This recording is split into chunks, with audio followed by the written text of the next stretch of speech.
Welcome to This Explainer. Today, we're decoding how the world's second-largest railway network under a single management is pulling off an absolutely unprecedented electrical engineering feat on a continental scale. They aren't just making tweaks, they are completely rewriting the rules of infrastructure to build a massive, decentralized green engine. Okay, let's just dive right into the sheer scale of the challenge here. Indian Railways is an absolute beast of a transit network. Every single day, it moves an astonishing 23 million passengers. To put that into perspective, that is the equivalent of moving the entire population of Australia on a single transit system, every single day. And to keep this colossal machine moving, well, it consumes 18 terawatt-hours of electricity annually. That is roughly 2% of India's total national power generation just to keep the trains running. But here's the heavy environmental cost of the old coal and diesel model. It has a massive footprint, burning through 2.6 billion liters of diesel every year. Decarbonizing the railways alone is projected to cut 45 million tons of CO2, 150 million tons of sulfur dioxide, and 210 million tons of nitrogen oxide. So with their energy demand projected to hit 33 billion units by 2030, they've made a seriously audacious pledge to become a net zero carbon emitter by 2030. And they're not taking the easy way out either. This isn't about just buying corporate carbon offsets. It requires a complete, ground-up rewrite of how they power transit to become entirely self-sufficient through renewable generation. So let's look at Section 1, wiring the massive network and ditching that diesel.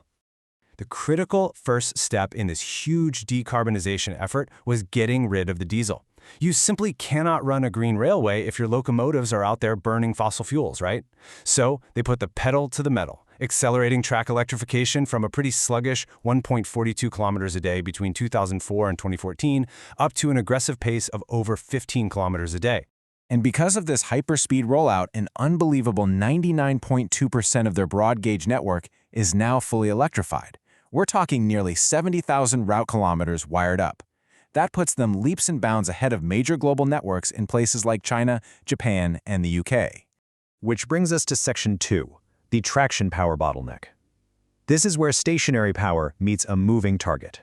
So here is where we hit a massive engineering wall. An electric train isn't actually green if the power plant feeding its grid still burns coal. They needed to bypass stationary uses, like station lights and offices, and provide direct traction power.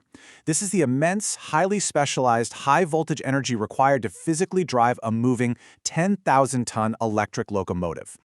The hurdle here is a core technical villain. Standard utility-scale solar farms output three-phase alternating current power. You can think of that like a three-lane highway. But trains run on a highly specialized, single-phase, 25 kilovolt system. That's essentially like a high-speed, single-lane monorail. And obviously, you literally cannot force a three-lane highway of heavy traffic directly into a single-lane monorail. Doing so directly causes severe phase imbalances, high-voltage ripples, and it will actually trip the entire railway grid's protection relays. The whole system just shuts down. That takes us to Section 3, the Bina engineering breakthrough, unlocking a totally new frontier. To bypass this bottleneck, Indian Railways partnered up with Bharat Heavy Electricals Limited to build a groundbreaking 1.7 megawatt pilot plant in Bina. Engineers designed a custom single-phase 850 kilowatt inverter that takes raw DC solar energy and basically acts as a smart traffic coordinator. It funnels that energy into a high-speed, single-phase AC stream. Then, a dry-type transformer cranks it up to exactly 25,000 volts and feeds it directly into the live train lines.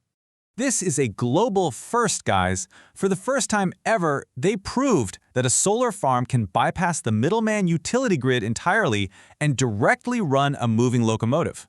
The solar power merges instantly onto the overhead rail wire, perfectly matching the frequency and phase. And this breakthrough was a massive catalyst.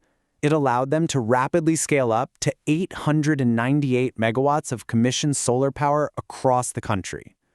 And incredibly, 70% of that green energy, about 629 megawatts, is now being used for traction purposes, meaning it's directly powering the movement of the trains themselves. Moving on to Section 4, powering through the night and solving for intermittency. Now we have to ask the obvious question. Trains run all night, and India experiences some incredibly intense monsoon seasons. So how do you run a solar-powered railway in the dark? Well, they're tackling this intermittency head-on by demanding round-the-clock, or RTC, dispatchable power contracts. They're doing this by combining oversized wind and solar farms with massive battery energy storage systems. Since wind often picks up when the sun goes down, it creates a perfect natural balance.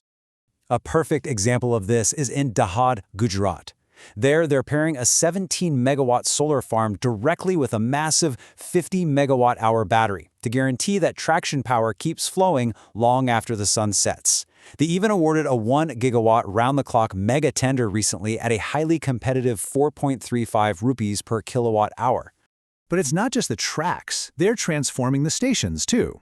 Today, 2,626 Indian railway stations are solar-powered.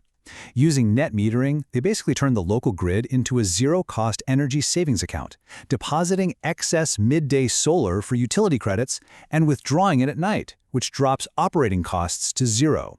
And this completely transforms the human experience as well. These massive solar canopies act as heat shields over unshaded platforms, mitigating urban heat islands by actually reducing surface temperatures by 15 to 20 degrees Celsius, all while maintaining natural cross breezes. Finally, Section 5, a global net zero blueprint.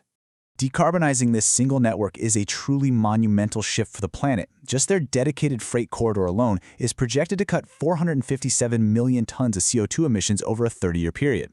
To hit their final target, they've laid out a 2030 megaplan, utilized 51,000 hectares of vacant railway land to deploy solar fences along active corridors. This generates power while also preventing encroachment. In total, they plan to build a massive 20 gigawatts of clean generation capacity by the end of the decade. So here's the bottom line. This isn't just a corporate sustainability report or a greenwashing. This is a gritty, boots-on-the-ground rewrite of electrical engineering. By proving that a massive, energy-hungry transit network can bypass the traditional grid and become fully self-sufficient, Indian Railways is creating a bold new global blueprint for public transit everywhere. It is a true engineering marvel.